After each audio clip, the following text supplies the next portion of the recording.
वो है जहेज, मुआशरे का एक नासूर। मेरे अजीज साथियों, खुतबे के बाद मैंने जिस आयत करीमा का शर्ह हासिल किया, उसमें अल्लाह रब्बुल इज़्ज़त अपने बंदों से फरमाता है कि ए बंदे, मर्द औरत पर फजीलत रखता है, मर्द औरत के लिए मुहाफिज है,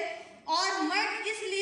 इसलिए भी औरत के लिए बनाया गया है क्योंकि मर्द औरत के लिए माल खर्च करता है, उसको हर तरह की अज़ियतों से बचाता है। मेरी प्यारी बहनों, जैसा कि हम सभी को मालूम है, अन निकाह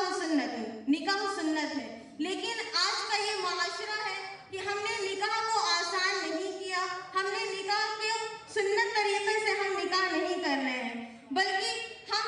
अपनी प्यारी बहनों को, हम माओं को इस फिक्र में अपनी बेटी को घर पर रखना पड़ता है कि अगर हम अपने बेटी को रुखसत करेंगे तो हमको उसके लिए माल खर्च करना पड़ेगा।